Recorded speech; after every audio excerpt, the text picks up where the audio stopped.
2000년 5월 24일 수요일 아침 7시 경기도 과천시 벼량동의 한 도심공원. 새벽 청소차의 디젤 엔진 소리가 멀리서 들려오던 그 시각, 환경미화원의 손이 멈췄습니다. 쓰레기 수거장 한쪽에 가지런히 놓인 20리터 규격봉투 3장. 다른 봉투들과는 무게가 달랐고 매듭은 한 사람의 손이 사흘에 걸쳐 단단히 묶어둔 흔적이었습니다. 봉투를 풀던 환경미화원의 손이 굳었습니다. 봉투 안에서 사람의 발목이 나왔습니다. 잠시 뒤 출동한 경찰이 같은 수거장에서 또 다른 봉투를, 그리고 또 다른 봉투를 열기 시작했을 때 한 가지 사실이 분명해졌습니다. 한 사람이 아니었습니다. 두 사람의 몸이 한꺼번에 그곳에 있었습니다. 같은 사람이 같은 손으로 묶은 매듭 3개. 그 매듭은 누가, 어디서, 왜 묶었는가? 이 봉투를 묶은 손은 지금 어디에 있는가? 지금부터 그날의 충격적인 이야기를 전해드리겠습니다. 이야기를 시작하기 전에 무료 버튼인 구독과 좋아요 한 번씩만 눌러주시면 영상 제작에 큰 힘이 됩니다. 그럼 어메이징 미스터리 지금 바로 시작합니다. 환경미화원의 두꺼운 장갑이 봉투 매듭을 풀었습니다. 매듭 안쪽에 끼워진 신문지 결에서 한 사람의 손이 같은 방식으로 같은 매듭을 사흘에 걸쳐 3번 묶었다는 사실이 그대로 드러났습니다. 별량동 한복판에 자리한 도심공원의 이른 아침이었습니다. 청계산 자락에서 내려오는 초여름 바람에 플라타너스 잎이 한쪽으로 누워 있었고 산책 나온 노인의 그림자가 길게 끌리고 있었습니다. 공원 한쪽 구석에 시멘트 블록으로 둘러친 쓰레기 수거장. 기작은 향나무 울타리에 가려 행인의 시야에서 살짝 비켜난 그 자리에서 50대 후반의 환경미화원은 20년 가까이 같은 길을 새벽마다 돌아온 사람이었습니다. 그날 아침 그의 손이 잡은 봉투 3장의 무게가 평소와 달랐습니다. 처음에는 누군가 냉장고라도 통째로 버린 줄 알았다고 훗날 그는 짧게 말했습니다. 매듭이 풀린 봉투 안에서 사람의 발목이 나왔습니다. 장갑을 낀 손이 그대로 멈췄습니다. 그가 뒷걸음치며 동료를 부르는 목소리가 향나무 울타리 너머의 새벽 공기를 단번에 갈랐습니다. 이리 좀 와봐, 빨리. 동료가 달려왔고 그 자리에서 곧장 112 신고가 들어갔습니다. 오전 7시 30분이 채 되기 전이었습니다. 관할 경찰서의 형사들이 무전을 받고 출동한 시각은 오전 8시 무렵이었습니다. 차량 2대가 공원 입구에 멈췄고 형사들이 수거장 안으로 들어섰을 때 그들 앞에 놓인 것은 같은 색, 같은 두께의 같은 매듭의 봉투 3장이었습니다. 노란 바탕에 검은 인쇄가 찍힌 20리터 규격 봉투. 그것은 별량동 일대의 특정 아파트 단지에서만 사용되는 봉투였습니다. 형사 한 사람이 두 번째 봉투를 열었습니다. 그 안에서 또 다른 시신 부위가 나왔습니다. 세 번째 봉투를 연 형사의 무전톤이 한층 빨라졌습니다. 한 사람이 아니었습니다. 처음 열어본 봉투들에서 남성으로 보이는 시신 5토막, 여성으로 보이는 시신 3토막. 수거장 시멘트 바닥에 스며든 빗물이 한낮의 햇빛에 조금씩 갈색 얼룩으로 마르고 있었습니다. 그 시각, 봉투가 나온 별량동의 한 아파트 어느 집 거실에서는 베란다 세시 안으로 5월의 햇빛이 비스듬히 들어오고 있었습니다. 식탁 위에는 누군가 닭담한 흔적이 남은 컵 2개가 마른 채 놓여 있었습니다. 거실 한쪽에 등을 보이고 선 한 사람이 그 컵을 한참 내려다보고 있었습니다. 표정은 보이지 않았습니다. 어디선가 새 한 마리의 약한 울음만이 들려왔습니다. 그 시각, 공원에서 약간 떨어진 갈현동 쓰레기 소각장. 그날 오후 5시경 형사들이 그곳에 도착했을 때 더미 한쪽에서 또 다른 시신 부위가 발견되었습니다. 여성의 것으로 보이는 시신 일부였습니다. 수사진은 그날 오후 안으로 한 가지 사실을 좁혀냈습니다. 봉투의 지질, 매듭에 끼워진 신문지의 발행 일자, 그리고 봉투의 사용 가능 구역. 3가지가 한 점에서 만났습니다. 별량동의 한 아파트 단지. 수사의 방향이 한 사람의 손에서 한 아파트 단지로 좁혀지는 데까지 약 7시간이 걸렸습니다. 매듭은 단단했고 그 매듭은 한 사람의 손이 묶은 것이었습니다. 그러나 그 손이 지금 어디에 있는지 그 자리에 누구도 알지 못했습니다. 양주잔 안에서 호박색 액체가 천천히 출렁였습니다. 거실 마룻바닥에 가로등 한 줄기가 길게 떨어졌고 그 빛 끝에 한 사람이 앉아 있었습니다. 봉투에 매듭이 묶이기 사흘 전 별량동의 그 아파트 어느 집 거실이었습니다. 2000년 5월 21일 일요일 새벽 3시 검은 면 티셔츠를 입은 한 사람이 양주병의 코르크마개를 메마른 소리와 함께 뽀갔습니다. 잔의 술이 끈끈하게 따라지는 소리, 그리고 멀리 도로에서 들려오는 자정 너머의 차량 통행음, 그 두 가지 외에는 집안에서 어떤 소리도 들리지 않았습니다. 그는 한 모금을 천천히 삼켰습니다. 밤을 지새운 끝에 자세였습니다. 그때 어머니의 방에서는 새장 하나가 침대 옆에 놓여 있었습니다. 새장 안에 인꼬 2마리가 깃을 부풀린 채 잠들어 있었고 침대 위에 어머니도 깊은 잠속에 있었습니다. 그 옆방에서 아버지가 더블 사이즈 침대 위에서 잠들어 있었습니다. 머리맡 협탁에는 사용감이 있는 손목시계 하나가 놓여 있었습니다. 두 사람은 한 집안에서 다른 방을 쓰고 있었습니다. 그 별방 생활이 형이 초등학생이던 시절부터 이어져 온 것이었다는 사실은 훗날에야 한 사회 앞에 알려지게 됩니다. 거실에 한 사람이 잔을 비우고 자리에서 일어났습니다. 그가 향한 곳은 자기 방의 컴퓨터 책상 밑이었습니다. 그곳에 망치 한 자루가 놓여 있었습니다. 그가 망치 손잡이를 쥐었습니다. 망치를 든 손이 잠시 떨렸습니다. 그러나 그 떨림은 길지 않았습니다. 그는 어머니의 방으로 들어갔습니다. 어머니는 잠에서 깨지 않았습니다. 이은석이 망치를 들고 잠들어 있던 어머니의 머리를 가격해 살해했습니다. 새장 안에 인꼬 2마리가 그 한 번의 둔탁한 충돌음에 깨어 깃을 부풀린 채 새장 안을 빙빙 돌기 시작했습니다. 그 작은 날개 소리만이 방 안에 깨진 정적을 채웠습니다. 그가 방을 나왔습니다. 자기 방으로 돌아온 그가 책상 앞 의자에 앉았습니다. 책상 위는 토익 교재가 펼쳐져 있었습니다. 펼쳐진 페이지가 책장 위 선풍기의 약한 바람에 미세하게 흔들렸습니다. 그는 망치를 손에 든 채로 그 펼쳐진 페이지를 응시했습니다. 벽시계의 초침 소리만이 일정하게 떨어졌습니다. 그리고 몇 시간이 흘렀습니다. 그 6시간 동안 한 사람이 망치를 든 채로 어떤 한 점만을 응시하고 있었습니다. 날이 밝아올 무렵 그가 다시 일어났습니다. 이은석이 아버지의 방으로 들어갔습니다. 아버지는 침대 위에서 그 시각까지 잠들어 있었습니다. 옆방의 이상한 고요함을 아버지가 알아챌 시간은 끝내 오지 않았습니다. 이은석이 침대 위에서 잠들어 있던 아버지를 망치로 가격해 살해했습니다. 그 후 그는 아버지의 몸을 침대 아래로 끌어내렸습니다. 밭바닥에 눕힌 시신을 향해 그는 한 번 더 망치를 내려쳤습니다. 사망 여부를 자기 손으로 직접 확인하는 이 한 동작이 그날의 마지막 가격이었습니다. 그가 망치를 내려놓았습니다. 그 시각 어머니의 방 새장에서는 인꼬 2마리가 여전히 새장 안을 빙빙 돌고 있었습니다. 망치를 내려놓은 한 사람의 등 뒤로 사흘이라는 시간이 그를 기다리고 있었습니다. 욕실 바닥에 3가지 도구가 놓였습니다. 칼 한 자루, 쇠톱 한 자루, 그리고 가위 한 자루. 흰 타일에 노란 등불이 반사되고 천장의 환풍기가 미세한 진동음을 내고 있었습니다. 그 집의 욕실이었습니다. 부모가 사망한 그날 정오 무렵 그는 두 사람의 시신을 욕실로 옮겼습니다. 5월 21일 일요일 낮부터 23일 화요일 밤까지 그렇게 사흘이 흘러갔습니다. 이윤석이 욕실 안에서 부모 두 사람의 시신을 칼과 쇠톱과 가위로 절단했습니다. 어머니의 몸은 약 10조각, 아버지의 몸은 약 11조각이었습니다. 도중에 그는 시신 일부를 오븐에 넣어 태우려 시도해 보았습니다. 그러나 효과가 없자 그 시도를 포기했습니다. 이은석은 훗날 이 욕실에서의 시간을 두고 자신은 이미 제정신이 아닌 짐승이었다고 짧게 회고했습니다. 차가운 수돗물이 타일 바닥에 흐르는 소리가 사흘 내내 환풍기 진동음과 섞였습니다. 그가 신문지를 폈습니다. 토막난 부위를 한 조각씩 신문지로 쌌습니다. 신문지 위에 비닐봉지를 한 겹 더 둘렀고 그 위에 다시 쇼핑백을 씌웠습니다. 마지막으로 노란 바탕에 검은 인쇄가 찍힌 20리터 규격 쓰레기 봉투에 담았습니다. 매듭이 단단히 묶이는 그 한 동작이 사흘에 걸쳐 여러 번 반복되었습니다.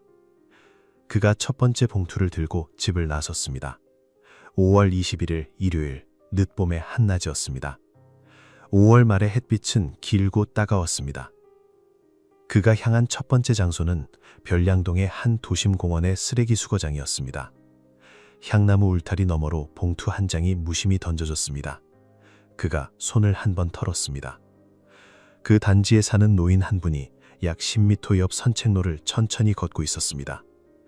두 사람 사이의 거리는 가까웠고 두 사람은 서로의 존재를 모른 채 같은 풍경 안을 지나갔습니다. 그가 두 번째 봉투를 들고 다시 집을 나선 것은 같은 날 오후였습니다. 이번에는 과천의 한 고등학교 앞 하천변이었습니다. 콘크리트 둑길 위로 5월의 햇빛이 길게 떨어졌고 둑길 옆 음식물 분리수거함 옆에는 파리떼가 모여 있었습니다. 시큼한 냄새 위로 봉투 하나가 더해졌습니다. 그가 손을 털고 자리를 떴습니다. 세 번째, 네 번째, 다섯 번째 봉투가 같은 방식으로 도시 안에 흩어졌습니다. 과천 경마장 부근 도로변, 가련동의 쓰레기 수각장. 한 사람의 손이 같은 매듭으로 묶은 봉투들이 한 장씩 도시의 평범한 풍경 안으로 섞여 들어갔습니다. 그날 저녁 그는 지하철에 올랐습니다. 객차 형광등의 푸른 빛 아래에서 한 청년이 무릎 위에 검은 비닐을 두른 쇼핑백을 올려놓고 앉아 있었습니다. 객차의 흔들림에 따라 쇼핑백 손잡이끈이 좌우로 미세하게 움직였습니다. 옆 좌석에서는 한 시민이 평범하게 핸드폰을 들여다보고 있었습니다. 그가 명동역에서 내렸습니다. 저녁 무렵 명동의 한 호텔 뒷골목 쓰레기장. 그가 그 더미 위에 쇼핑백 하나를 놓고 돌아 나왔습니다. 같은 밤 도시 곳곳의 거리 휴지통과 빌딩 사이 쓰레기 더미, 지하철역 구내 휴지통에 봉투들이 한 장씩 더해졌습니다. 보도된 것만 여러 곳이었습니다. 그 시각 별량동의 그 집에서는 어머니의 방 3장 안에서 인꼬 2마리가 빙빙 돌고 있었습니다. 이미 사흘째 모이그릇과 물그릇은 비어 있었습니다. 23일 화요일 밤이 깊어갈 무렵 그는 마지막 봉투를 던지고 집으로 돌아왔습니다. 가는 길에 인근 할인 매장에 들렀습니다. 그가 카운터 앞에서 짧게 말했습니다. 세제 어디 있어요? 직원이 손가락으로 한쪽 진열대를 가리켰고 그는 그쪽으로 걸어갔습니다. 세제 한 통과 락스 한 통이 카운터 위에 올라갔습니다.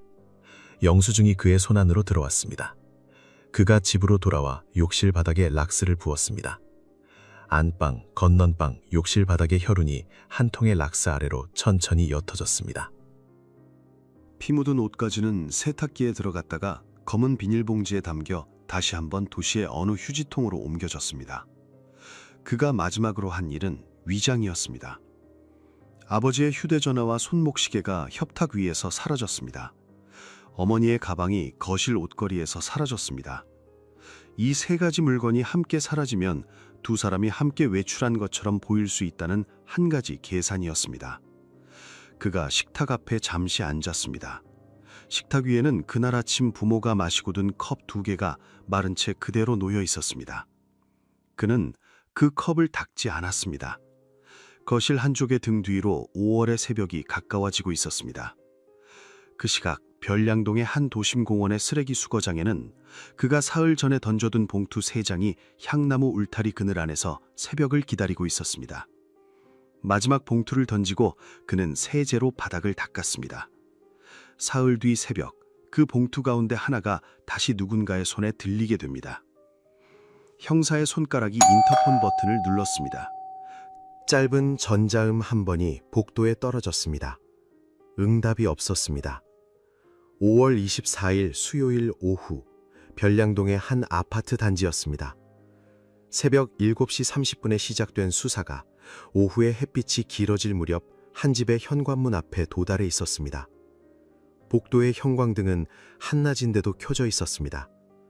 인터폰 버튼의 한 곳만 달아 광택이 살짝 사라져 있었고 그 다른 자리 위에 형사의 손가락이 다시 한번 올라갔습니다. 두 번째 전자음이 복도를 가로질렀습니다. 응답은 없었습니다. 그동안 수사진은 빠르게 움직였습니다. 한 팀이 봉투에 끼워진 신문지의 발행일과 봉투의 사용 가능 노력을 한 단지로 압축했습니다. 다른 한 팀은 시신 부위에서 채취한 지문을 국립과학수사연구소로 보냈습니다. 대조 결과가 같은 날 오후에 돌아왔습니다. 피해자는 인근 별량동의 한 아파트 단지에 사는 60세 남성과 50세 여성 부부였습니다. 남편은 해병대 장교 출신으로 예편한 뒤 한 대기업에 재직 중이었습니다. 아내는 한 명문 사립여자대학교를 나온 전업주부였습니다. 두 사람의 이름이 종이 위에 적히는 데에는 채 2시간이 걸리지 않았습니다. 그 종이를 든 형사 두 사람이 같은 동의 어느 집 앞 복도에 도착해 있었습니다. 세 번째 인터폰 버저가 떨어졌습니다. 응답은 없었습니다. 옆에 선 다른 형사가 손목시계를 잠시 내려다보고 다시 동료를 보았습니다. 두 사람이 짧게 시선을 주고받았습니다. 형사 한 사람이 주먹을 쥐고 현관문을 두드렸습니다.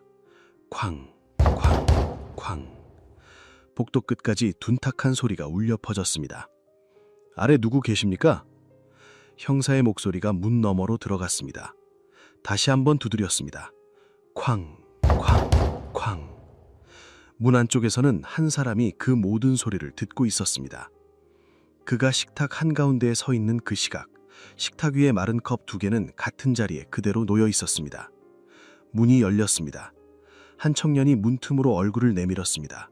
키가 크지 않았고 안색은 창백했습니다. 눈은 형사들의 정면을 잘 마주치지 않았습니다. 형사가 신분증을 짧게 보였습니다. 잠시 여쭐 게 있습니다. 부모님 2분 지금 어디 계신가요? 청년의 입이 잠시 멈췄습니다. 모르겠습니다. 언제 마지막으로 보셨어요? 기억이 잘... 청년의 목소리가 작아졌습니다. 답변은 짧았고 한 문장과 다음 문장이 미세하게 어긋났습니다. 그 단지의 두 부부가 사흘이 넘도록 보이지 않는데도 한 집에 사는 둘째 아들로부터 실종 신고가 들어온 일은 없었습니다. 형사가 한 발자국 안으로 들어섰습니다. 거실 안쪽으로 시선이 닿았습니다.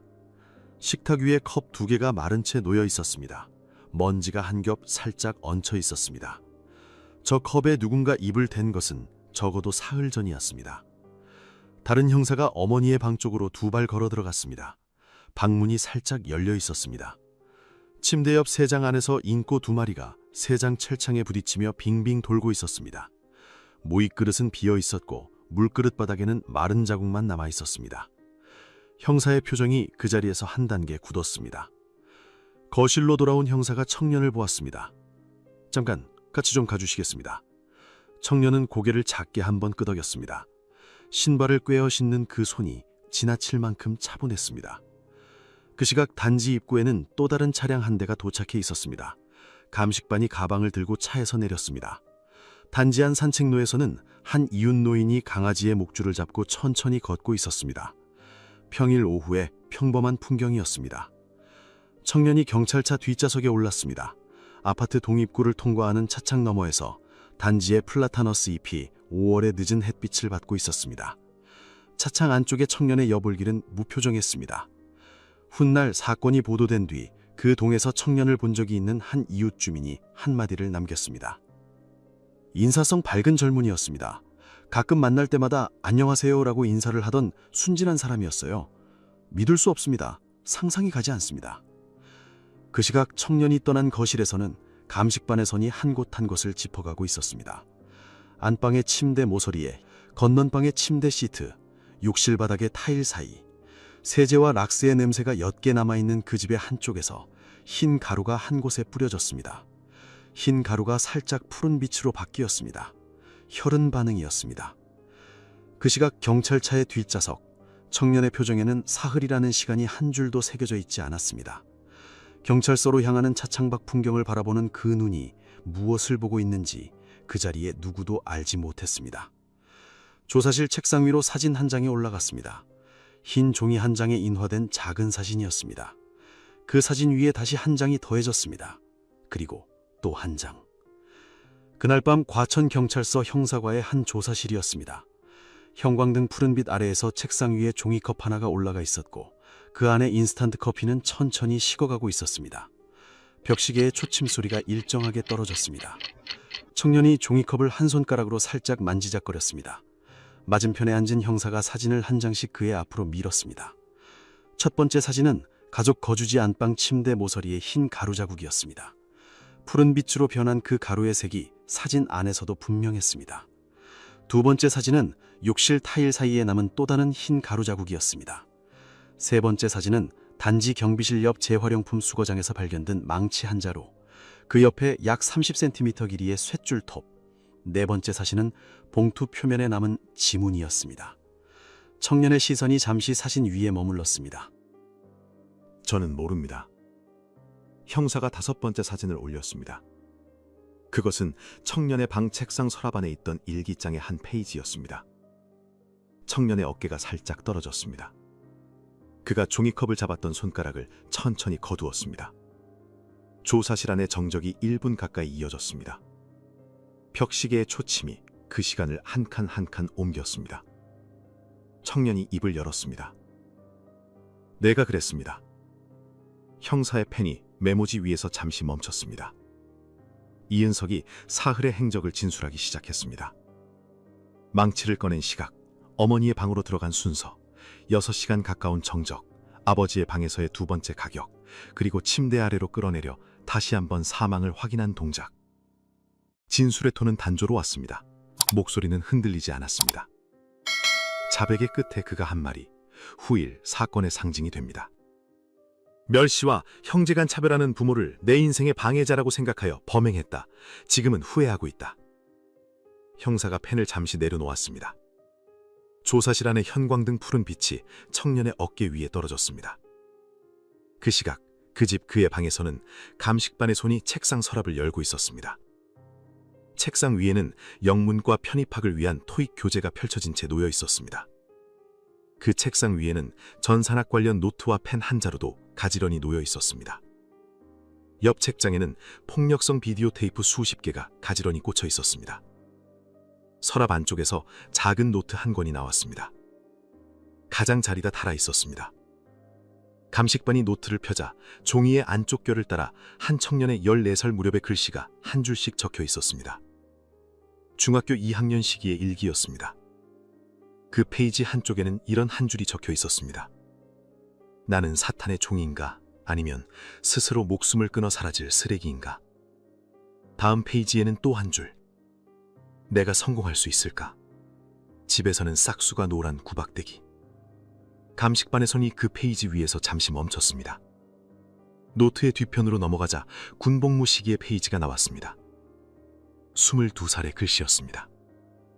여전히 놀림감. 중고 때처럼 군대에서도 여전히 놀림감이다.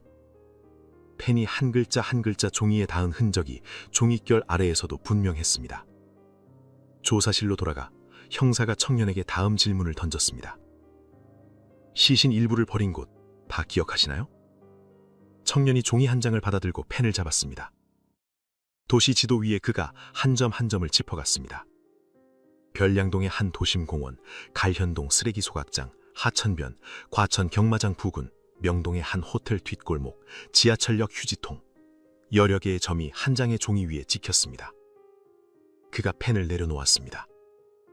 5월 25일 새벽, 형사들이 그 종이를 들고 도시 곳곳으로 흩어졌습니다. 하천 둑길 풀숲에서 그날 새벽까지 발견되지 않았던 부부의 머리 부분이 추가로 수거되었습니다. 명동의 호텔 뒷골목에서도 또 다른 시신 부위가 회수되었습니다. 그러나 갈현동 쓰레기 소각장, 청년의 봉투들이 던져진 그곳에서는 다음 새벽으로 예정된 소각이 이미 시작되어 있었습니다. 여명이 밝아오기 직전 굴뚝에서 하얀 김이 천천히 올라오고 있었습니다. 그 안엔 끝내 가족의 곁으로 돌아오지 못한 어머니의 시신 일부가 함께 있었습니다. 머리 부분을 제외한 어머니의 몸 대부분은 그 새벽의 하얀 김 안에서 회수되지 못했습니다. 그 새벽 조사실에는 또 다른 사람들이 들어와 있었습니다. 경찰청 범죄심리분석자문위원회의 자문 전문가들이었습니다. 그들이 이은석과 짧은 면담을 마친 뒤 정리한 결론은 다음날 오후 한 줄의 발표문으로 한국 사회 앞에 놓이게 됩니다. 범행 후 치밀하게 시체를 유기한 점 등으로 미루어 정신 이상으로 볼 수는 없으나 부모의 지나친 학대와 학창시절 친구들로부터의 소외 등으로 인한 피해의식, 만성적 우울증, 강한 현실도피 욕구 등이 순간적으로 불붙어 저지른 범행이다. 조사실의 청년은 의자 등받이에 천천히 등을 기대고 천장의 형광등을 잠시 올려다보았습니다. 그가 마지막으로 한 말이 한국 사회의 가슴에 한 점으로 남았습니다. 미안하다고 말하기가 그렇게 어려웠나? 이 한 문장이 누구를 향한 것이었는지 그날 조사실의 누구도 답할 수 없었습니다. 영장 청구서 한 장이 책상 위에 놓였습니다. 5월 26일 금요일 오전 10시 30분 수원지방법원의 한 영장 실질 심사실이었습니다. 회색 카펫이 깔린 좁은 심사실에서 영장 전담 판사가 책상 너머에 앉아 있었습니다. 그 맞은편에 마스크와 검은 모자를 쓴 한 청년이 앉아 있었습니다. 형광등 한 줄과 작은 환기창의 햇빛이 같은 책상 위에 떨어졌습니다. 판사가 짧게 몇 가지를 물었습니다. 청년의 답변은 단조롭고 짧았습니다. 심사가 끝난 시각은 오전 11시였습니다. 판사가 같은 날 구속영장을 발부했습니다. 청년은 정식으로 구속되었습니다. 그 시각 신문 사회면 한쪽이 전날 새벽 조사실에서 정리된 한 발표를 받아 적고 있었습니다. 경찰청 범죄심리분석자문위원회의 결론이었습니다. 기사 머리에는 굵은 글씨로 한 줄이 박혀 있었습니다. 정신 이상은 아니지만 누적된 학대가 폭발한 범행. 처음에는 폐륜이라는 한 단어로 시작된 보도가 며칠 사이 가정 내부의 무엇이라는 다른 결의 단어로 옮겨가고 있었습니다. 5월 29일 월요일이었습니다. 별량동의 한 아파트 단지의 입구에는 약 50명의 보도진이 모여 있었습니다. 카메라 셔터 소리가 한낮 단지의 산책로를 채우고 있었습니다.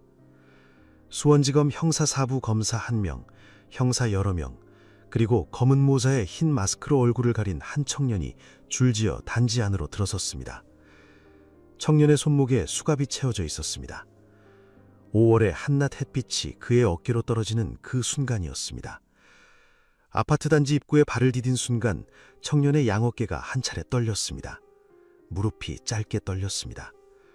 옆에 형사가 그의 팔꿈치를 가볍게 받쳤습니다. 카메라 셔터 소리가 그 떨림 위로 한 차례 더 쏟아졌습니다. 그러나 한 번 카메라에 잡힌 떨림은 그날 저녁 9시 뉴스의 한 장면으로 한국 사회의 거실 안으로 들어가게 됩니다. 검사가 청년에게 짧게 말했습니다. 천천히 갑시다. 청년이 다시 걸음을 옮겼습니다. 그 집의 현관문이 열렸습니다. 집 안으로 그가 들어선 순간 그의 떨림은 단지 입구의 그 떨림보다 한 단계 가라앉아 있었습니다. 검사가 동작 재현을 요청했습니다. 청년이 자기 방의 컴퓨터 데스크 밑에서 망치를 꺼내는 동작을 재현했습니다. 다음으로 어머니의 방으로 들어갔습니다. 방 안에는 세장 하나가 그대로 남아 있었습니다. 세장 안에 인권은 없었습니다. 이미 누군가의 손에 옮겨져 있었습니다. 그러나 모이 그릇과 물그릇은 그 자리 그대로였습니다. 빈 그릇 위에 한낮의 햇빛이 길게 떨어지고 있었습니다. 청년의 시선이 잠시 그 세 장으로 향했습니다. 그가 시선을 천천히 거두고 침대 옆으로 자리를 옮겼습니다. 가핵 동작을 재현하는 그의 손은 단지 입구에서의 떨림이 거짓말처럼 차분했습니다. 다음으로 아버지의 방. 침대 위 가핵 동작을 재현한 뒤 그는 한 동작을 더 했습니다. 침대 아래로 시신을 끌어내려 방바닥에 눕히는 동작, 그리고 한 번 더 망치를 내려치는 동작. 그 자리에 함께 있던 한 검사의 펜이 메모지 위에서 잠시 멈췄습니다. 그가 사망 여부를 자기 손으로 직접 확인했다는 사실이 본인의 입을 통해 그날 다시 한번 분명해졌습니다.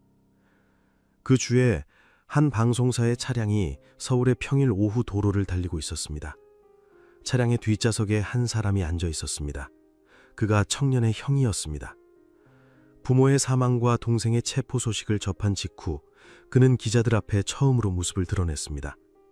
차창에 비친 도시의 흐릿한 풍경 너머에서 마이크 한 개가 그의 입과 가까이로 다가갔습니다. 기자가 첫 질문을 던졌습니다. 동생의 범행에 대해 어떤 마음이십니까? 형의 손이 잠시 자기 무릎 위에 머물렀습니다. 목소리는 떨리지 않았습니다. 평범했습니다. 그럴 수도 있다. 나는 동생을 이해할 수 있을 것 같다. 마이크 너머의 기자가 잠시 말을 잇지 못했습니다. 이 한마디가 그날 저녁부터 한국 사회 안에서 큰 파장을 일으켰습니다. 일부 매체는 즉시 형의 공범 의혹을 제기했습니다. 다른 매체는 그 한마디를 두고 다른 질문을 던졌습니다. 이 가족 안에 도대체 무엇이 있었는가? 그 주말이 끝나기 전 형의 공범 의혹은 정리되었습니다. 사건 당시 그는 이미 별도 아파트에 분가해 있었고 알리바이가 분명했습니다. 그러나 그가 남긴 한 문장은 정리되지 않은 채 한 사회 안에 그대로 남아 있었습니다. 그 주에 청년의 이름이 한국 사회 앞에 분명히 알려졌습니다. 이은석, 1976년 8월 29일생, 사건 당시 만 33살, 서울의 한 명문 사립대학 산업공학과 2학년을 휴학 중이던 청년이었습니다. 그 주의 신문 사회면 한 줄에는 그가 어린 시절부터 견뎌온 어떤 일상이 있었다는 사실이 짧게 인용되기 시작했습니다. 가정 안에서 그가 자기 자신을 부르던 한 단어가 한국 사회 앞에 처음으로 던져졌습니다. 구박대기. 그 무렵 서울의 한 심리학자가 책상 위에 자료를 펼쳐두고 있었습니다. 그가 정리하기 시작한 자료는 이은석 본인, 그의 형, 그의 친구, 그의 친척의 면담 기록이었습니다. 종이 한 장 한 장이 책상 위에 쌓여가고 있었습니다. 그 책상 위 한 구석에는 그가 따로 적어둔 한 줄이 펜자국으로 분명히 남아 있었습니다. 그 가족 안에서 24년 동안 어떤 일이 있었는지 한 사회는 그제야 묻기 시작했습니다. 친형의 그 한마디 안에는 가족이 24년 동안 지나온 시간이 고스란히 담겨 있었습니다. 한 여학생의 손이 책장에서 책 한 권을 꺼냈습니다. 그 손등 위로 회초리가 떨어지는 둔탁한 소리. 소리는 길지 않았습니다. 한 번이면 충분했습니다. 1970년대 초의 어느 날 서울의 한 가정의 거실이었습니다. 여학생의 아버지는 그녀가 중학생일 무렵 세상을 떠났습니다. 홀로 남은 어머니가 자녀들을 강한 통제 아래에 두기 시작했고 그날의 회초리는 그 통제의 한 장면이었습니다. 손에 쥐고 있던 책이 책장으로 다시 들어갔습니다. 그녀의 손이 잠시 책장 모서리를 쥐었다가 천천히 거두어졌습니다. 훗날 그녀가 한 사회의 신문사회면에서 어머니라는 한 단어로 불리게 됩니다. 그 무렵 한국의 다른 한 도시에서는 한 청년이 흰 제복을 입고 새벽 6시에 차렷 자세를 취하고 있었습니다. 진해, 그해 해군사관학교 입교생도 가운데 한 사람. 그가 일어선 그 자리의 건너편 바다에서 진해 앞바다의 파도 소리가 새벽 공기를 채우고 있었습니다. 그의 본가는 4남 2녀의 한 가정이었습니다. 그는 둘째 아들로 태어났습니다. 집안에서 부모의 시선이 늘 형 쪽으로 향하던 시기를 견디며 자랐습니다.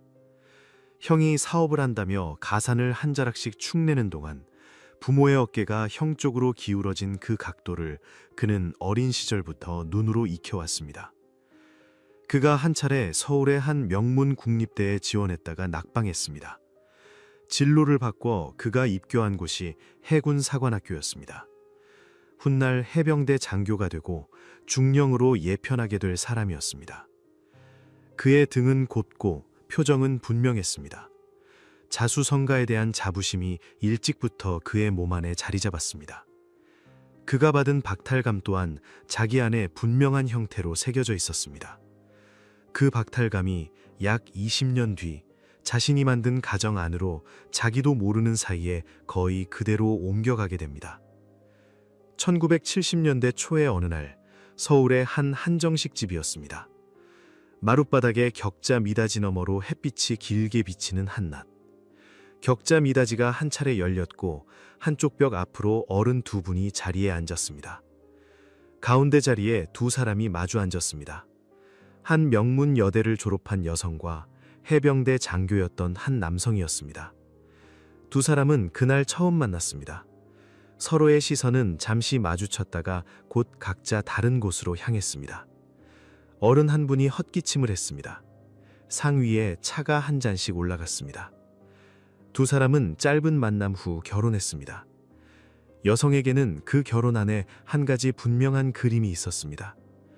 명문 여대를 졸업한 그녀의 머릿속에 영부인이 될 사람의 곁에 서 있는 자기 자신의 그림이 있었다고 알려졌습니다. 엘리트 장교인 남편이 그 꿈을 함께 이뤄줄 사람이라고 그녀는 믿었습니다. 남편은 결혼 직후부터 가정 바깥에 자기를 두는 사람이었습니다. 부대의 일, 후일 사회 진출 후 한 대기업의 일, 그의 시간 대부분이 가정의 식탁 바깥에 있었습니다. 1974년 큰아들이 태어났습니다. 그리고 1976년 8월 29일 둘째 아들이 태어났습니다. 이은석이었습니다. 같은 부모 아래에서 자라기 시작했지만 두 아이의 성격은 처음부터 달랐습니다. 큰아들은 외향적이고 반항적이었습니다. 어머니의 통제 아래에서 일찍부터 자기 목소리를 냈고 그 목소리는 자주 어머니의 목소리와 부딪혔습니다. 둘째 아들은 내성적이고 수능적이었습니다. 그 통제 아래에서 그는 자기 안으로 한 발 더 들어가는 쪽을 택했습니다.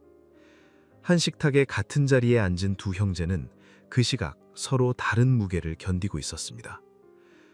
결혼 후 약 10년이 지난 한 시점이었습니다. 남편이 대령 진급에 실패했습니다. 중명으로 예편이 결정된 그날 밤이었습니다. 거실의 식탁에는 두 사람의 저녁 그릇이 놓여 있었지만 두 사람은 그 식탁을 사이에 두고 한마디도 나누지 않았습니다. 그날 이후 한 집의 두 방의 문이 같은 시각에 다른 방향으로 닫히기 시작했습니다. 남편의 방, 그리고 아내의 방. 별방 생활이었습니다. 큰아들이 초등학교에 입학할 무렵부터 시작된 별방은 그 후 약 15년 동안 한 번도 풀어지지 않았습니다. 한 집의 같은 천장 아래에서 두 사람이 한 방에서 함께 잠을 자는 일은 그날 이후 다시 없었습니다. 그 무렵 거실의 식탁에서는 두 아들이 어머니의 손길 아래 자라고 있었습니다. 신발끈을 묶지 못하는 둘째 아들의 손에 어머니의 회초리가 떨어지기 시작한 것이 그 무렵이었습니다. 그녀가 어린 시절 자기 손등 위에서 받았던 그 회초리가 약 25년의 시간을 건너 자기 둘째 아들의 손등 위에 그대로 옮겨지고 있었습니다. 훗날 어머니의 유품 가운데 한 권의 작은 수첩이 발견됩니다. 그 수첩의 1999년 늦가을 페이지에는 남편을 향해 그녀가 가장 격렬한 표현을 동원해 적은 한 줄이 있었습니다. 남편을 향한 깊은 원망과 차가운 표현이 펜으로 또박또박 적혀 있었다고 알려졌습니다. 그 한 줄을 적어 내려가던 그녀의 손은 결혼 첫날 한정식 집에서 격자 미닫이 너머의 햇빛을 받으며 마주 앉던 그 손과 얼마나 멀어져 있었던 것인지. 두 사람의 본가에서 시작된 작은 상처들은 두 사람이 만든 새 가정의 한가운데로 옮겨졌습니다. 그 집에 태어난 두 아이 가운데 누가 먼저 그 무게를 지게 될지 그때는 아무도 알지 못했습니다. 한 미취학 아이의 작은 손이 신발끈을 잡았습니다. 손가락이 짧고 매듭이 엉성했습니다. 신발끈을 2번 묶어보았지만 같은 자리에서 매듭이 풀렸습니다. 옆에서 어머니의 그림자가 길게 떨어졌습니다. 그 그림자가 움직였습니다. 회초리가 한 번 떨어지는 둔탁한 소리, 그리고 아이의 짧은 신음. 신발끈이 그날 끝내 묶이지 않았습니다. 1980년대 초 별량동의 한 가정 거실이었습니다. 그 집 식탁에서 어린 둘째 아들의 젓가락이 천천히 움직이는 속도가 어머니의 시선을 자주 멈추게 했습니다. 밥을 늦게 먹는다는 이유 하나로 어머니의 손이 식탁 위로 올라간 적이 한 번 있었습니다. 어머니가 던진 젓가락이 거실 유리창에 부딪혀 가는 금이 갔습니다. 그 금은 며칠 동안 같은 자리에 그대로 남아 있었습니다. 만화를 그렸다는 이유로 머리카락이 잡힌 일, 전화 메모를 정확히 적지 못했다는 이유로 따귀가 떨어진 일, 그런 일들이 한 식탁의 같은 자리에서 한 해 한 해 쌓여갔습니다. 폭언도 일상이었습니다. 차라리 나가버려라. 나가 죽는 게 낫다. 이 두 마디가 그 거실의 천장 아래에서 한 해 한 해 떨어졌습니다. 심하게 매를 든 뒤 어머니는 무릎을 꿇은 둘째 아들에게 회개의 기도를 강요하기도 했습니다. 부부는 두 아이의 생일을 단 한 번도 챙겨주지 않았습니다.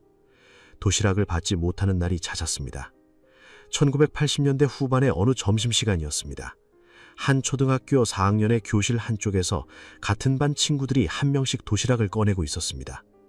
작은 키의 한 남자아이가 가방 안만 한참 들여다보았습니다. 그 가방 안에 도시락은 없었습니다. 그가 가방을 다시 메고 교실 밖으로 나갔습니다. 학교 앞 분식집의 한 모서리 자리. 김 한 장에 쌓인 김밥 한 줄. 그가 혼자 그 김밥 한 줄을 천천히 입에 가져갔습니다. 그날 이후 그 분식집의 한 모서리 자리는 그의 자리가 되었습니다. 그 시각 같은 학교 운동장에서는 2살 위인 형이 친구들과 농구공을 튀기고 있었습니다. 같은 부모 아래서 자란 두 형제가 한 학교 안에서 서로 다른 풍경을 살고 있었습니다. 1980년대 말의 어느 체육 시간이었습니다. 한 중학교 체육 탈의실의 한쪽 구석, 키가 또래보다 한참 작고 운동신경이 둔한 한 학생이 등을 돌린 채 옷을 갈아입고 있었습니다. 그의 등 위로 흐릿한 멍자국 여러 개가 보였습니다. 옆에 있던 친구 한 명이 그 등을 보았습니다. 그 친구의 시선이 잠시 머물렀다가 곧 자기 사물함으로 돌아섰습니다. 본 사람과 본 것을 묻지 못한 사람. 그 짧은 순간 옆줄의 한 학생이 그를 향해 한 단어를 던졌습니다. 원숭이. 그 단어가 그날 이후 그의 별명이 되었습니다. 같은 학년의 친구들 사이에서 그 별명은 약 3년 동안 그를 따라다녔습니다. 훗날 그가 사형 선고를 받은 뒤 그 학교의 동창들이 입을 모아 한마디를 남깁니다. 체육 시간에 옷을 갈아입을 때 은석이의 몸을 보면 언제나 피멍투성이었다. 본 사람들이 본 것을, 그러나 같은 집에 살던 두 사람은 한 번도 묻지 않았습니다. 그 집안에서 그 등의 멍자국에 대해 누구도 말을 걸어오지 않았습니다. 그가 자기 책상 앞에서 작은 노트 한 권을 펼친 것이 그 무렵이었습니다. 중학교 2학년. 펜이 한 글자 한 글자 종이에 닿았습니다. 자기 자신을 사탄의 종이라 부른 한 줄, 스스로 목숨을 끊어 사라질 쓰레기라 부른 또 한 줄, 집안의 구박대기라 부른 또 한 줄. 노트의 다음 페이지가 14살의 책상 앞에서 적혀갔습니다. 그 노트가 약 10년 뒤 그의 방 책상 서랍 안에서 감식반의 손에 들리게 된다는 사실을 그 14살의 손은 알지 못했습니다. 1990년대 초반의 한 고등학교 교실. 그가 묵묵히 책상 앞에 앉아 공부를 하고 있었습니다. 성적은 상위권이었습니다. 점심시간에 그는 늘 혼자였고 도시락 대신 분식집에 김밥 한 줄이 그의 점심이었습니다. 1995년 무렵 합격 발표가 있던 한낮이었습니다. 그가 한 명문 사립대학 산업공학과에 합격했다는 소식을 들고 거실로 들어섰습니다. 어머니가 합격증을 받아들고 잠시 침묵했습니다. 그 침묵 안에는 한 가지 분명한 결이 있었습니다. 부모가 원하던 대학은 한 명문 국립대였습니다. 바로 그 국립대에 한 번 떨어진 뒤 해사로 진로를 바꾼 아버지의 지난 날이 그 침묵 안에 함께 떠올랐습니다. 부모의 침묵이 깨졌을 때 떨어진 한마디는 합격을 축하하는 한마디가 아니었습니다. 합격 이후 부모의 학대는 도리어 더 노골적이 되었습니다. 1학년을 마친 뒤 그가 공군에 입대했습니다. 1990년대 후반의 한 공군 부대 내무반, 22살의 한 청년이 침상에 앉아 있었습니다. 부대 안에서도 그는 다시 한번 물이 가장 약한 자리에 놓였습니다. 어느 날 동료들의 시선이 한순간 그에게 쏠렸고 그 시선의 무게가 분명해진 뒤로 그는 부대 안에서 다시 한번 물이 가장 약한 자리에 놓였습니다. 그 부대의 면회실에는 그의 부모가 단 한 번도 다녀가지 않았습니다. 복무기간 내내 면회 0회였습니다. 그가 군 일기장에 한 줄을 적었습니다. 중학교와 고등학교 시절처럼 군대에서도 자신은 여전히 놀림감이라는 한 줄이었습니다. 펜이 한 글자씩 종이에 닿는 그 속도가 일정했습니다. 그 무렵 그가 본 영화 편수가 수백 편에 이르렀다고 알려졌습니다. 가장 인상 깊게 보았다는 영화 2편이 있었습니다. 한 편은 약자에 대한 폭력을 본 한 사람이 폭력으로 응답하는 이야기였고, 다른 한편은 아동학대를 한 아버지에 관한 이야기였다고 알려졌습니다. 한 청년이 그 2편의 영화에서 무엇을 보고 있었는지 영화의 내용이 짐작하게 합니다. 1999년 12월의 한 저녁 신고소. 그가 군용 가방을 들고 본가의 현관에 들어섰습니다. 부모의 학대는 멈추지 않았습니다.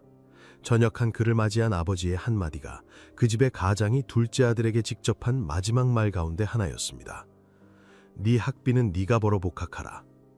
식탁 앞에 그가 앉았습니다. 식탁 위 빈 컵 하나에 그의 손이 잠시 머물렀다가 천천히 거두어졌습니다. 그로부터 몇 달 뒤에 어느 봄날, 그의 형이 한 박스를 들고 그 집을 떠나는 날이 다가오고 있었습니다.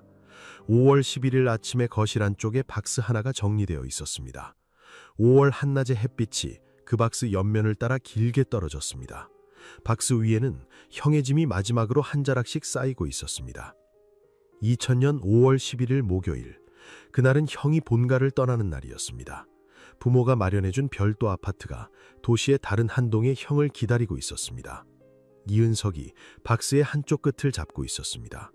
박스의 다른 쪽 끝은 형의 손이 쥐고 있었습니다. 두 형제가 그 박스를 들고 현관문을 빠져나갔습니다. 형의 새 아파트에 도착한 시각은 한낮이 조금 지난 무렵이었습니다. 부모가 그 새 집의 구석구석을 살피고 있었습니다. 어머니가 베란다 창을 한 차례 열어 환기를 시켰습니다. 5월의 한낮 공기가 새 거실 안으로 천천히 들어왔습니다. 어머니의 손이 부엌의 싱크대 수도꼭지를 한 번 틀었다 잠갔습니다. 압력이 어떤지를 살피는 동작이었습니다. 그 손이 안방의 벽장문을 한 번 여닫고 베란다 빨래 건조대의 높이를 한 칸 조정했습니다. 아버지가 거실의 한 콘센트 위치와 방의 채광을 한 곳씩 짚어가고 있었습니다. 그가 거실 한쪽의 한 콘센트 위에 손을 짚었습니다. 손가락이 한 자리에 잠시 머물렀다가 다음 자리로 옮겨졌습니다. 그 부모의 그런 손길이 둘째 아들을 그렇게 살펴본 적은 한 번도 없었습니다. 그 한낮의 햇빛 안에서 한 가지 사실이 다시 떠올랐습니다. 그 부모는 군 복무 내내 둘째 아들에게 면회를 단 한 번도 오지 않았습니다. 그는 훗날 면담에서 그날의 마음을 털어놓았습니다.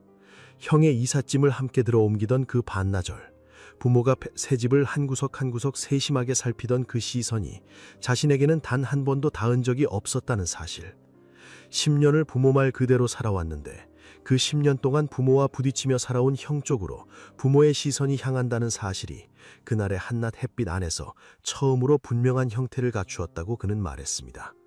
이은석이 형의 새 아파트 현관문 앞에서 한 차례 걸음을 멈추었던 것이 바로 그 순간이었다고 알려졌습니다. 그날 저녁 부모님 집 거실로 그가 돌아왔습니다. 식탁 위에 그날 아침 부모와 형이 마시고 둔 컵 2개가 마른 채 그대로 놓여 있었습니다. 그 식탁 앞에 그가 앉았습니다. 손이 빈 컵의 가장자리에 잠시 머물렀다가 거두어졌습니다. 그날 밤이었습니다. 그가 자기 방으로 들어가 책상 서랍을 열었습니다. 서랍 안에서 작은 노트 한 권을 꺼냈습니다. 가장자리가 닳아 있었습니다. 중학교 2학년 시기부터 그가 자기 자신을 부른 한 단어 한 단어가 그 안에 종이 결을 따라 적혀 있었습니다. 그가 책상 앞에 한 번 더 앉았습니다. 펼쳐진 노트의 한 페이지 위에 그의 시선이 잠시 머물렀습니다. 10년 전에 자기 자신이 적어둔 산줄 위에서 24살의 그의 손가락이 천천히 떨어졌습니다. 그가 그 노트를 들고 거실로 나왔습니다. 그 밤 어머니는 거실 안쪽 소파에 앉아 평소처럼 종교방송을 틀어두고 있었습니다. 화면에서는 한 목소리가 차분히 흘러나오고 있었습니다. 이은석이 어머니 앞에 섰습니다. 어머니의 시선이 화면에서 그의 손으로 옮겨졌습니다. 그의 손에 들린 한 권의 노트, 펼쳐진 페이지의 한 줄을 가리키는 그의 손가락. 그 페이지 위에는 14살의 한 책상 앞에서 그가 자기 자신을 집안의 구박대기라 들은 한 줄이 적혀 있었습니다. 바로 그 한 줄을 어머니가 보았습니다. 24년 만에 처음으로 둘째 아들이 어머니에게 그동안의 시간을 정면으로 따져 묻는 자리였다고 알려져 있습니다. 그 한마디를 위해 한 사람이 24년을 견뎌왔다는 사실을 그 거실의 텔레비전 화면은 알지 못했습니다. 그날 밤 거실에서 두 사람 사이에 오간 말의 한마디 한마디는 그 집의 다른 한 사람조차 알지 못한 채 흘러갔습니다. 다만 한 가지는 분명합니다. 어머니의 첫 답변은 사과가 아니었습니다. 격렬한 부정, 그 노트의 페이지가 자기 자식의 손글씨라는 사실 자체를 부인하는 한마디, 그 자식이 자기 안에서 그런 한 줄을 적어왔다는 사실 자체를 부인하는 한마디, 도리어 더 강한 몰아세움, 그 사실 하나가 약 열흘 후 한자로의 망치로 가는 길의 마지막 갈림길이었습니다. 이은석이 자기 방으로 다시 들어갔습니다. 그날 이후 며칠 동안 그는 그 방에서 거의 나오지 않았습니다. 부모가 외출한 뒤에야 부엌으로 나와 끼니를 해결했습니다. 같은 시각에 식탁에 함께 앉지 않았습니다. 같은 그릇을 쓰지 않았습니다. 방 안의 책상 위에서 영문과 편입학을 위한 토익 교재가 펼쳐진 채로 그 며칠 동안 한 번도 같은 페이지에서 다른 페이지로 넘어가지 못했습니다. 그 집 다른 방에서는 어머니가 평소처럼 종교방송을 틀어두고 있었습니다. 거실의 그 화면, 그 목소리. 며칠이 흘렀습니다. 5월 20일 토요일 밤, 그가 거실로 나왔습니다. 거실 장식장의 유리문이 한 차례 열렸습니다. 그 안에서 양주병 하나가 꺼내졌습니다. 라벨이 거실 등불에 천천히 비쳤습니다. 그의 손에 들린 그 양주병이 식탁 위에 놓였습니다. 그 옆에 잔 하나가 놓였습니다. 그 시각 어머니의 방 3장에서는 인꼬 2마리가 기틀 부풀린 채 잠들어 있었습니다. 그 잠의 평온이 다음 새벽까지 그대로일 것이라고 그 두 마리는 알고 있었을지 모릅니다. 그 시각 그의 방 컴퓨터 책상 밑에는 한 자루의 망치가 그대로 놓여 있었습니다. 24년의 침묵이 단 한 번의 사과로 멈출 수 있었던 그 순간이 5월 11일 밤 거실 한가운데 있었습니다. 그러나 그 사과가 끝내 한마디도 나오지 않았습니다. 그 사실 위로 5월 21일 일요일 새벽 3시가 다가오고 있었습니다. 좁고 차가운 법정 안에 마이크 한 대가 놓여 있었습니다. 마이크 위로 짧은 잡음이 한 차례 지나갔습니다. 2000년 12월 1일 금요일 수원지법원 형사 11부의 한 법정이었습니다. 피고인석에 한 사람이 앉아 있었습니다. 그의 등은 방청석을 한 번도 돌아보지 않았습니다. 방청석의 한쪽 끝에 형이 짧게 숨을 들이쉬고 있었습니다. 재판장의 입이 열렸습니다. 피고인의 범행은 인간의 존엄과 가치를 전면적으로 부정할 뿐 아니라 사회의 기본이 되는 가족 간의 신뢰를 무참히 짓밟는 것으로서 그 행위의 위험성과 사회적 악영향이 인간 범죄사에 기록될 수 있을 정도로 무겁다. 법정의 마이크가 그 한 줄을 그대로 한국 사회 앞에 옮겼습니다. 이은석에게 사형이 선고되었습니다. 판사의 마무리 의사봉이 한 번 떨어졌습니다. 그 한 번의 소리에 방청석의 한쪽 끝이 짧게 흔들렸습니다. 피고인석의 한 사람이 짧게 고개를 한 번 숙였습니다. 존속살해죄와 사체유기죄. 법이 내릴 수 있는 가장 무거운 형이 그날 한국 사회의 첫 결론으로 한 줄 박혔습니다. 다음 날 아침에 신문 사회면 머릿 기사에 굵은 글씨로 한 단어가 박혔습니다. 존속 폐륜. 그 한 단어가 사건 발생 약 6개월 만에 한국 사회의 가장 무거운 결론으로 자리 잡았습니다. 그러나 그 신문 사회면이 그로부터 약 4개월 동안 그 결론의 결을 한 단계씩 옮겨가게 됩니다. 서울의 한 대학 연구실에서는 한 심리학자의 책상 위에 자료가 한 권의 분석서로 묶여가고 있었습니다. 이은석 본인, 형, 친구, 친척의 면담 기록, 학교 시절의 일기, 군 시절의 일기, 자백 직후의 진술. 종이 한 장 한 장이 한 권의 책으로 합쳐지고 있었습니다. 그 무렵 한국 사회의 다른 한 곳에서는 천주교를 비롯한 종교계 일부에서 구명운동이 일어났습니다. 신문 사회면의 한 줄이 미세하게 옮겨가고 있었습니다. 처음에는 폐륜이라는 한 단어로 시작된 단락이 가정폭력의 그늘이라는 다른 결의 단어로 옮겨졌습니다. 그 4개월 동안 형은 백방으로 뛰어다녔습니다. 기자들의 마이크 앞에서, 변호사의 사무실에서, 법정의 방청석에서. 그 시간 동안 그가 들고 있던 것은 동생의 가명을 위한 한 장 한 장의 종이였습니다. 2001년 4월 18일 수요일 서울고등학원 형사 4부의 한 법정이었습니다. 그날 형이 처음으로 방청석이 아닌 증언대에 섰습니다. 그가 자기 부모의 사망과 자기 동생의 범행에 대해 진술하는 자리였습니다. 증언대 위에서 그의 손이 잠시 떨리다 멈췄습니다. 목소리는 평범했습니다. 우리의 부모가 직장 상사가 부하 직원에게 갖는 만큼의 애정만 우리에게 줬어도 이런 일은 일어나지 않았을 것입니다. 방청석의 한쪽이 일순간 정지했습니다. 피고인석의 한 사람의 등은 형이 그 한마디를 하는 순간에도 그대로였습니다. 그는 자기 형이 증언대에 선 모습을 한 번도 정면으로 마주보지 않았습니다. 그 법정에서 재판장의 입이 다시 열렸습니다. 피고인의 범행은 모든 사람이 할 말을 잃을 정도로 부도덕한 것이지만 정신감정과 심리분석 결과 그리고 성장 과정 등을 종합해보면 극도의 불안감과 절망감, 피해의식 등으로 인해 온전치 못한 정신상태에서 범행을 저지른 점이 인정된다. 원심이 파기되고 무기징역이 선고되었습니다. 한 사건이 한 사회의 같은 사법 절차 안에서 약 4개월 만에 다른 결론에 도달해 있었습니다. 다음 날 아침 그 신문의 사회면 같은 자리에 다른 글자가 박혔습니다. 가정폭력의 그늘, 성장 과정. 한국 사법사 안에서 한 사람의 성장 과정이 한 양형의 무게로 정식 등장한 한 순간이었습니다. 그 신문을 한 가정의 식탁에서 펼친 어머니의 손이 자기 옆에 앉은 한 아이의 머리 위에 한 번 더 머물렀습니다. 그 신문을 사무실 책상에서 펼친 아버지의 손이 그날 저녁 퇴근길에 한 번 더 일찍 집으로 향했습니다. 그 신문을 학교 교무실에서 펼친 교사의 손이 학생 명단 한 줄 위에서 잠시 멈췄습니다. 한 사회의 한 결론이 한 단계 옮겨지는 그 약 4개월 동안 한 사회의 한 표정도 함께 한 단계 옮겨졌습니다. 그로부터 약 3개월 동안 형은 변호사의 사무실과 종교단체, 신문사의 편집국 사이를 다시 한번 오갔습니다. 그 발걸음이 한 도시 안에서 한 장 한 장의 서류를 이곳에서 저곳으로 옮겼습니다. 그러나 대법원은 항소심의 결론을 그대로 유지했습니다. 2001년 7월 20일 금요일, 대법원 일부의 한 결정문이 낭독되었습니다. 짧고 건조한 한 줄이었습니다. 피고인의 상고를 기각한다. 이윤석에게 무기징역이 확정되었습니다. 사건이 사법적으로 종결되었습니다. 1심부터 대법원 확정까지 약 7개월 20일이 걸렸습니다. 그러나 사건이 만든 한 사회의 질문은 그 자리에서 끝나지 않았습니다.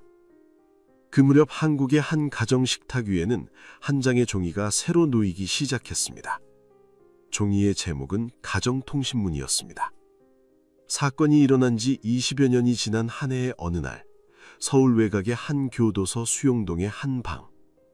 좁은 창 한 칸으로 길게 내려오는 햇빛 한 줄기. 그 햇빛 아래 책 한 권이 펼쳐진 채 놓여 있습니다. 낡은 책장이 한쪽으로 살짝 휘어 있습니다. 그 방의 주인은 무기징역을 받고 복역 중인 한 사람입니다. 무기수가 된 한 사람은 사건 직후의 그 차분한 모습 그대로 그 햇빛 아래에서 책장을 한 장 한 장 넘기고 있다고 알려져 있습니다. 그 수용동의 다른 한 방, 또 다른 무기수의 책상 위에는 받지 못한 가족의 면회 신청서 한 장이 한 해 한 해 비어 있습니다. 그 시간 한국 사회 어느 한 가정의 식탁 위에는 그 사건이 만든 단어 하나가 새 종이의 형태로 한 해 한 해 놓여갑니다. 가정폭력 예방, 아동학대 신고. 한 학교의 가정통신문 한 장이 그 식탁 위에 놓이고 다른 가정의 식탁에는 또 다른 한 장이 놓입니다. 가정폭력으로 어려움을 겪는 한 사람이 전화를 걸 수 있는 번호 한 줄도 그 종이 한쪽에 함께 인쇄되어 있습니다. 여성 긴급전화 1366, 학대 신고전화 112. 2000년 5월의 그 사흘 동안 별량동의 한 도심 공원의 향나무 울타리 너머에서 묶인 봉투 3장. 그 봉투의 매듭이 풀리고 한 가정의 마지막 시간이 한 도시의 평범한 풍경 안에서 발견되었습니다. 그 봉투의 다른 한쪽, 가련동 쓰레기 소각장의 새벽 굴뚝 너머에서 어머니의 시신 일부는 머리 부분을 제외하고는 끝내 가족의 곁으로 돌아오지 않았습니다. 머리 부분만 가족의 곁으로 돌아온 어머니의 장례에서 그녀의 영정사진은 결혼 첫날 한정식 집에서 한 번 마주 앉았던 그 시선과 닮아 있었다고 알려져 있습니다. 그 집 거실 식탁 위에 사흘 동안 마른 채 놓여 있던 컵 2개. 그 컵 가운데 어느 한 컵이 누구의 것이었는지 식탁 앞에 앉았던 둘째 아들은 끝내 그 컵을 닦지 않았습니다. 그 집 어머니의 방 3장 안에서 사흘째 먹이를 받지 못한 채 3장 안을 빙빙 돌던 인꼬 2마리. 사건 직후 그 2마리는 누군가의 손에 옮겨져 다른 한 3장 안에서 다른 모이그릇과 다른 물그릇 앞에 자리를 잡았다고 알려져 있습니다. 사건이 일어난 지 약 2년이 지난 한 해, 한 심리학자의 분석서가 한 권의 책으로 한국 사회 앞에 출간되었습니다. 그러나 그 책은 머지않아 절판되었습니다. 형의 동의 없이 출간된 책이라는 이유로 형이 소송을 제기한 결과였습니다.